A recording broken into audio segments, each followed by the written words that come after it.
بتنهارش بسهوله. قياده الجيوش ما بتسقطش بسهوله، لانه هو ده قلب، بيسموه القلب الصلب. الناس اللي بتحب الجيش قوي تقول لك ده القلب الصلب بتاع الدوله، وما تجيش تحت القلب الصلب وانت كده هتسقط الدوله. طب ما احنا عايزين نسقط الدوله، ما احنا بنعمل ثوره عشان نعمل ايه؟ مش ممكن اسقاط الدوله دي بدون اسقاط المؤسسه العسكريه. مش ممكن اسقاط الدوله دي بدون اسقاط المؤسسه العسكريه. ومش ممكن اسقاط المؤسسه العسكريه بدون انقسام داخل الجيش. ناوي طبعا الجيش الشعبي لوحده. ايوه. فبالتالي ده معناه اننا هنقطع عين الجيش الثانيه، تمام. الداخليه كلنا نساعدهم، احنا هنصاحب الداخليه عشان نوريهم الشغل ازاي. ايوه. احنا هنصاحب الداخليه عشان نوريهم الشغل ازاي. ايوه. القضاء شامخ، ندخل عليه برضه مش مخ. And we succeeded to get down with Mubarak. And now we're trying. We will success to get down the scam. And a message from Egyptian people. اولا اتدربنا في صربيا، اتدربنا على فكره ان احنا ايه هو مفهوم العنف، ازاي نقدر نحرك الجماهير بجد على عمل عنيف، وازاي نقدر نساوي نقدر نتحكم في الناس، نقدر ننظم مسيرات كويسه. الشباب عشان انتوا بتتدربوا على قلب نظام الحكم. طبعا ده حقيقي. بتعترف بجد يا بنتي، بلاش اعترافات زي دي على الهوا. انا شخصيا عشان ما اوديش ست ابويل في داهيه. ايوه. مش اتدربت على قلب نظام الحكم، انا كان لازم اقلب نظام الحكم الفاسد. جميع المنظمات الاهليه اللي موجوده في مصر بتتمول من الخارج، ده مش صحيح. نسبه كبيره منها بتتمول من الخارج، نسبه كبيره منها بتتمول من الخارج. الشق الثاني ان هو بهدف التخفيف في مصر. الخلافات ذروتها حوالين اجراء انتخابات داخليه داخل الحركه، تم استبعاد احمد ماهر ومحمد عادل من الحركه، وبرضه حوالين طبيعه اسفارهم لدول اوروبيه، وده كان مدخل. احنا حتى الان ما نعرفش طبيعه السفر ده كان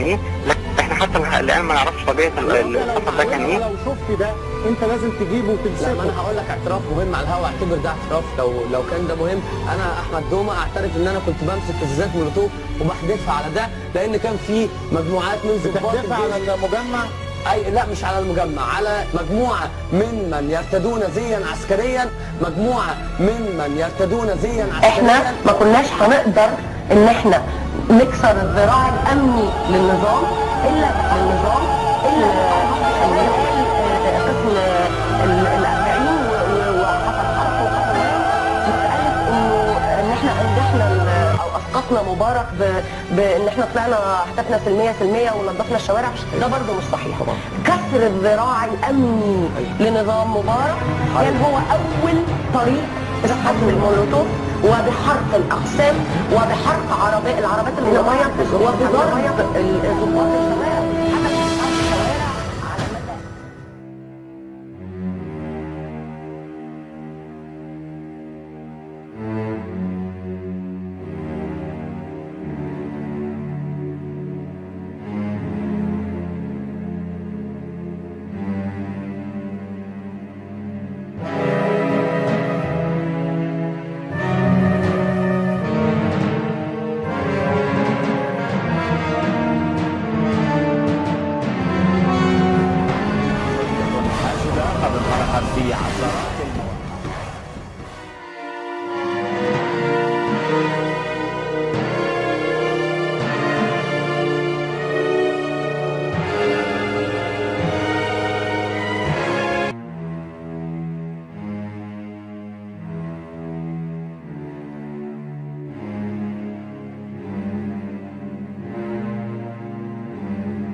Alliance for Youth Movement Summit was to be held in December of that year in New York City in the USA. And as stated in the article, members of Facebook, Google and MTV, as well as members of the US State Department, would convene at the summit to bring together global youth groups and technological experts to find the best ways to promote freedom and justice around the world through the use of social media. Alliance for Youth Movement Summit also has its own website called movement.org, whereupon you may find its mission statement to promote and instruct grassroots activism throughout the world with an emphasis on technology and social media. The summit's list of attendees makes for very interesting reading. Convening at the summit in December 2008 were Obama's presidential campaign media operatives, the World Bank, mainstream media, Homeland Security, the US State Department and representatives from Freedom House. With them at the summit, according to their own website, were members of each main opposition group, the April 6 Youth Movement. Point 3. The April 6 Youth Movement attended the Alliance for Youth Movement Summit in New York City in December 2008, just 8 months after they were formed, which was also attended by big-time US establishment operatives. This summit, which the April 6 Youth Movement attended, had some instantly recognizable branding from some very well-known corporate sponsorship: Pepsi and MTV, CBS and MSNBC. Point 4. The Alliance for Youth Movement Summit, attended by the April 6 Youth Movement, had some heavy Western corporate sponsorship. Founder of the Alliance for Youth Movements.org, Jared Cohen, has a colourful history. His profile states he was an adjunct fellow at the Council on Foreign Relations and worked under successive Secretaries of State, Condi Rice of the Bush administration and Obama's Hillary Clinton. Point 5. The Alliance for Youth Movement was founded by an ex-government official. One of the attendees of the AYM Summit in 2008 was Freedom House, a supposedly independent, freedom-loving organization that receives vast amounts of US government funding. In 2009, Freedom House sent a high-level delegation to Egypt. Point 6. The AYM Summit in 2008 was attended by Freedom House, who sent a delegation to Egypt in 2009, a year after the AYM Summit in New York and 2 years before the protests in Egypt. The April 6 movement had been reported as supporting Mohammed el-Baradei, a potential Egyptian presidential candidate. Al Jazeera reported that 2 members of April 6 had been arrested in Cairo, Egypt, after organizing a reception for el-Baradei in 2010, just a year before the protests had begun. Point 7. April 6 support potential new leader of Egypt, Mohammed el-Baradei. Baradei himself also has a colourful history. Director General of the International Atomic Energy is also on the Board of Trustees at the International Crisis Group, sitting alongside Zbigniew Brzezinski, author of The Grand Chessboard.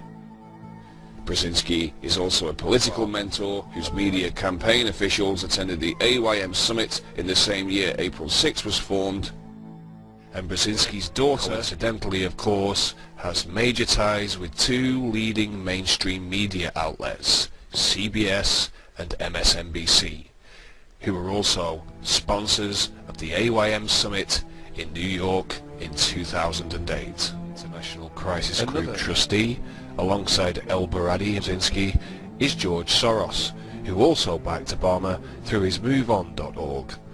Other ICG members include Kenneth Edelman and Richard Armitage, who are signatories of the infamous Project for the New American Century. Point 8. April 6 support el-Baradei, who sits on a board of trustees with influential globalists.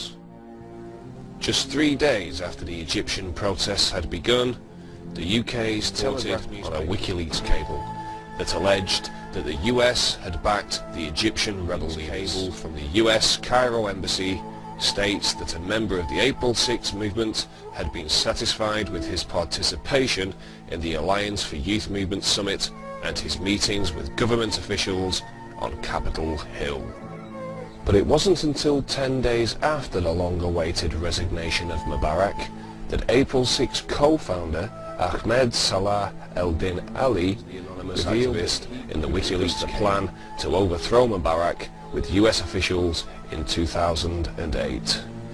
He revealed he had called on members of the US Congress and the US State Department, a partner in the AYM summit, and collaborated with the General Omar Afifi, a former member of Egyptian state security who now lives in the US.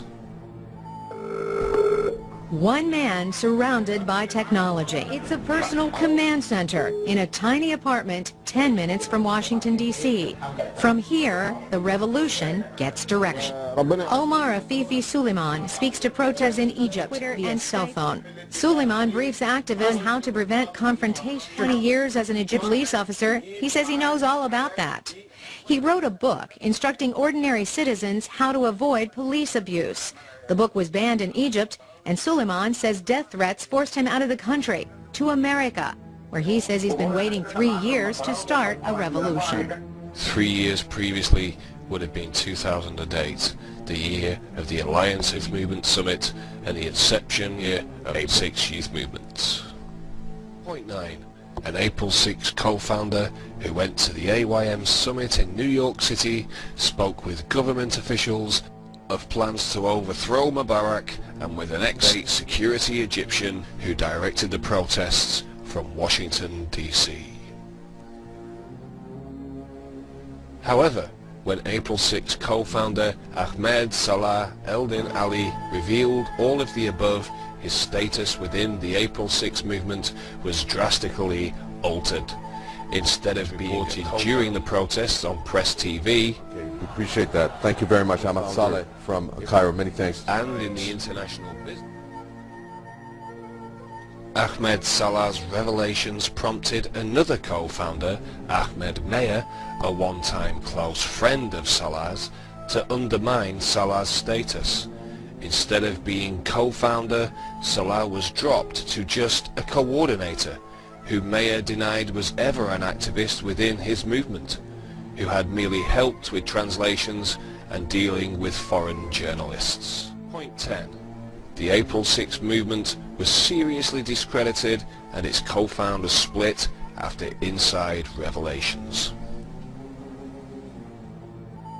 Was Ahmed Salah a US-backed April 6 movement infiltrator, attending the corporate-sponsored Alliance for Youth Movement Summit and collaborating with US government officials and ex-state security general Afifi, who directed the protest just 10 minutes from Washington, D.C. When pressed on his involvement with US officials and their joint plan to overthrow Mubarak, Salah refused to disclose any of the details, and in an earlier interview he expressed some actual dissatisfaction with the American authorities and their support for the Mubarak regime. The support that the regime in Egypt gets from the US administration, our job would have been much easier. Why would Salah, a Mubarak opposition group leader, collaborate with the US to overthrow him if the US actually supported him? Is the US intelligence-operated front sponsorship at the Alliance for Youth Movements? Was it a tactical switch?